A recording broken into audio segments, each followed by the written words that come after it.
면역이 젊은 사람들이니까 면역은 높을 수 있잖아요. 하지만 스스로 면역을 떨치는 환경을 만들어가는 거죠.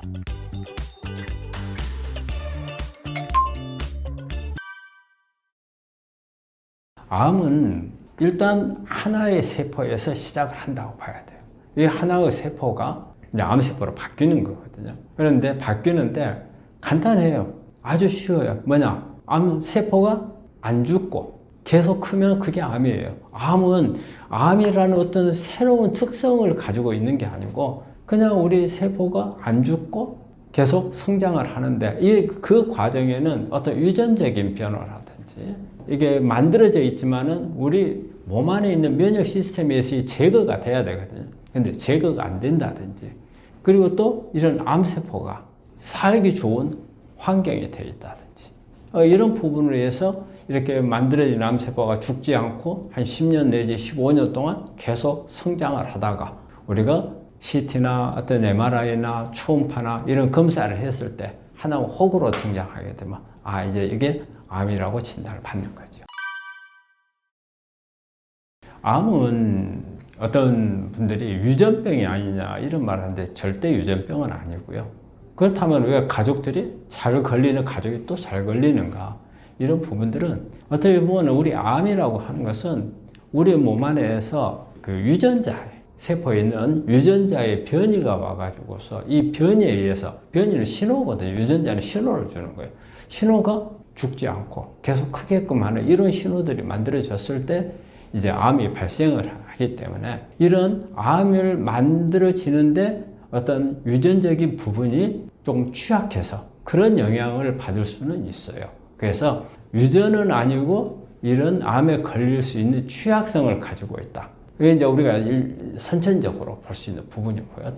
그런데 사실 이 가족력이라고 하는 것은 유전적인 부분만 볼 게 아니에요. 사실 우리가 뭐 아버지가 암에 걸리고 아들이 걸리고 이런 부분들을 보면은 우리가 한 가족은 어때요? 같은 공동체 생활을 해요. 그래서 음식도 같이. 그 다음에 아버지가 스트레스를 받으면 가족이 전부 스트레스를 같이 받고 그런 어떤 스트레스라든지 그리고 같은 생활 공간 이런 부분들이 영향을 미치는 거라. 그래서 이런 부분들을까지 포함해야 이게 우리가 가족력이라고 말할 수가 있는 거죠. 암이 잘 걸릴 수 있는 뭐랄까 유전적인 성향을 가지고 있기 때문에 약간은 그런 부분에서 또 후천적으로 이런 가족 간의 어떤 환경에 의해서 영향 주는 부분들이 같이 겹치면은 잘 발생을 했잖아요. 그렇기 때문에 우리가 가족력이 있다고 해서 무조건 다 모든 가족에 걸리는 거 아니잖아요. 잘 관리하고 가족들하고 틀리게 관리를 잘했을 경우에는 안 걸릴 수도 있는 거고. 그래서 가족력은 항상 유전적인 영향 있는 부분이 있고 그리고 공동체 안에서 어떤 만들어지는 그런 요소들이 같이 관여를 하는 거라고 볼 수 있는 거죠. 우리가 잘못된 음식 습관이 있잖아요. 저는 이제 이렇게 봐요.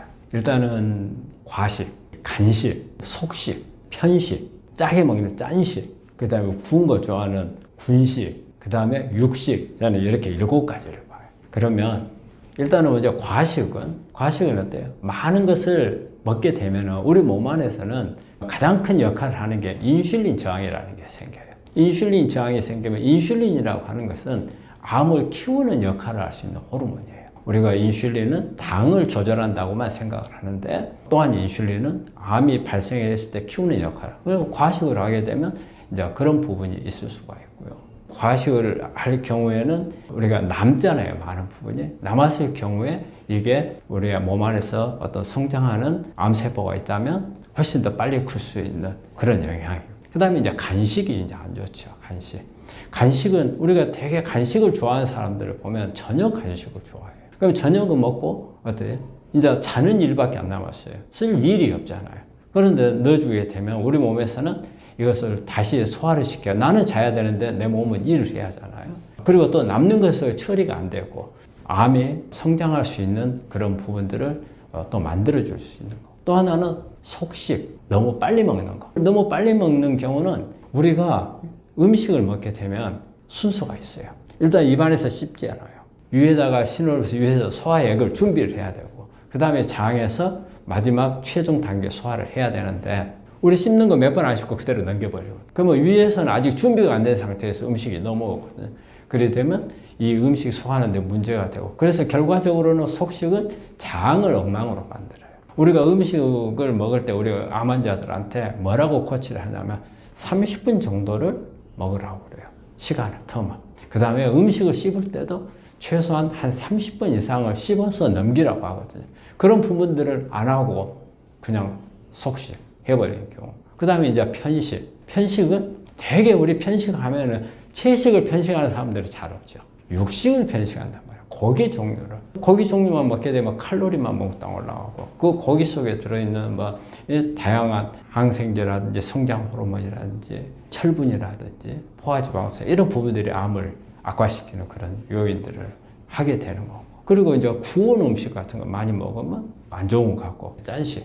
소금기가 많아. 소금기가 많아. 요즘에 어떤 유튜브에 보니까는 뭐 소금을 또 많이 먹으라는 이야기를 하는 분들도 있는데 사실은 소금은 우리 몸 안에서 염증을 일으키는 그런 부분을 많이 유발을 하거든요. 그래서 우리가 특히 위암이라든지 췌장암 이런 경우는 염증하고 관련이 많아요. 그래서 이 위에 염증을 일으키는 것은 대개 염분이 일으키거든요. 이런 7가지를 음식 습관이 이렇게 암을 유발할 수 있는 거기 때문에 이런 부분들을 고쳐야 될 것 같아요. 우리 몸이 면역이 만들어지는 게 장에서 만들어져요. 우리 몸에서 전쟁터가 어디예요? 제일 큰 전쟁터가 장이죠. 장. 우리 장은 우리가 내부라고 안 해요. 외부라고 그래요. 인체 안쪽은 아니잖아요. 장은 어떤 관으로 되어 있잖아요. 그래서 그 안에서 외부인데 그 안에 이제 주로 뭐가 있어요? 미생물들이 많이 있죠. 이 미생물들하고 우리 몸은 대치하고 있는 거예요. 여기에서 이 미생물들하고 우리 면역이 약하면 미생물들이 우리를 공격을 할 거고 우리가 강하면 미생물들이 가만히 있고 그래서 여기가 어떻게 보면은 가장 이 전쟁터이면서 면역이 형성되는 곳이 바로 이 자리예요. 그래서 보통 면역장이 우리 암에 영향을 주는 게 한 80% 정도고 거기에 장 역할이 있다는 거예요. 우리 이제 장에서 어떤 일들이 일어나냐? 암을 일으킬 수 있는 이런 외부에 있는 발암물질들이 음식이나 이런 데 섞여서 들어와가지고 장을 통해서 들어올 거 아니에요.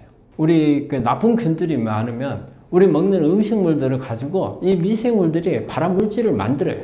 그 발암물질을 만들어가지고 집어 넣어주는. 그래서 우리가 그 장이 좋지를 못하면 암을 키우기도 하고 암을 새로 발생을 시킬 수도 있는 거거든요.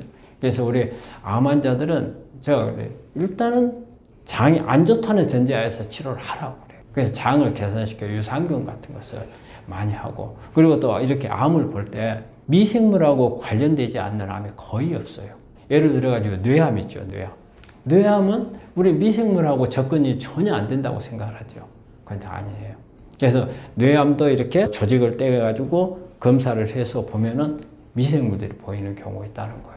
근데 우리가 일반적으로는 위암이라든지 그 다음에 뭐 인후암, 뭐 구강암, 대장암, 뭐 이런 췌장암 이런 부분들은 장관하고 연결이 되어 있기 때문에 당연히 미생물들이 있을 거라고 생각하는데 그렇지 않은 암들도 대부분 미생물들이 있어요. 그래서 유방암이라든지 이런 미생물들이 암을 발생을 하는데 영향을 주는 거예요. 발암물질로 작용을 할 수 있고 또 반대로 미생물이 암을 치료하는 데 역할을 하게 돼요. 그래서 어떤 미생물들이 있느냐? 그러니까 장이 엄청 중요한 거예요. 그래서 장 안에서는 암을 예방할 수 있는 방법도 있고 암을 일으킬 수 있는 방법도 있고 암을 성장시킬 수 있는 그런 것들이 있기 때문에 암 환자는 무조건 장 관리가 잘 돼야 된다. 나쁘게 해서는 안 돼요. 그래서 장은 좋은 미생물을 넣어가지고 관리해서 장이 우리 암 치료하는데 도와줄 수 있도록 하고요. 또 장이 어떤 부분이냐면 면역 항암제라든지 일반 항암제 쓸 때 장이 나빠서 미생물들이 안 좋으면은 치료가 잘 안 들어요. 특히 면역 항암제 같은 경우는 장내 미생물을 관리가 제대로 안 되면 효과를 제대로 못 낸다고 할 정도로까지 그렇게 돼 있어요. 그래서 앞으로 갈수록 장이 암 치료하는데 중요한 역할을. 이제 면역이 젊은 사람들이니까 면역은 높을 수 있잖아요. 하지만 스스로 면역을 떨치는 환경을 만들어가는 거죠. 젊은 사람들 정말 정상적으로 몸에 좋은 그런 부분만 한다면은 면역이 떨어질 그런 부분이 없는데 어떤 생활 습관이라든지 음식 습관이라든지 그리고 스트레스라든지 운동 부족이라든지 이런 부분들이 충분하게 안 되면 그 음식도 요즘에는 어때요? 막 인스턴트 패스트푸드 그래서 면역이 떨어뜨리고 또 몸 안에 염증을 일으키게 하는 이런 음식들이 많다 보니까 이런 영향이라든지 그래서 특히 또 직장 생활 하다 보면 스트레스 많잖아요. 그리고 운동할 시간이 없어서 운동을 못하고 그러다 보니까 오히려 생활이나 환경에서 면역이 떨어지는 요인이 만들어져서 나이가 자연스러운 그 노쇠에 의한 것보다도 인위적으로 만들어지는 문제 때문에 면역이 떨어지고 이걸로 인해서 젊은 친구들이 암이 많이 발생을 하고 있잖아요. 그런 영향이라고 생각을 하죠. 우리가 엄마 뱃속에서 태어날 때는 어떻게 유전자 변이가 없었잖아요. 그런데 커 나오면서 우리 뭐 외부에서 여러 가지 발암 물질하고도 접촉을 할 거고, 그 다음에 우리가 매연이라든지 또 주변 환경의 변화라든지 또 내 몸 안에서 만들어지는 미세 환경들, 노폐물, 찌꺼기 같은 산화물이라든지 그리고 우리 몸 안에 들어와 있는 뭐 중금속이라든지 이런 부분들이 전부 다 어때요? 우리 세포 안에서 세포 안의 기능을 변화를 시키고 이 기능 변화가 되면서 만들어지는 산화물들로 인해서 유전자 변이가 오게 되고 암으로 넘어가는 거잖아요. 그래서 암이라고 하는 부분들은 이러한 환경들을 바깥에서 만들어줘야만이 배양이 되는 거잖아요.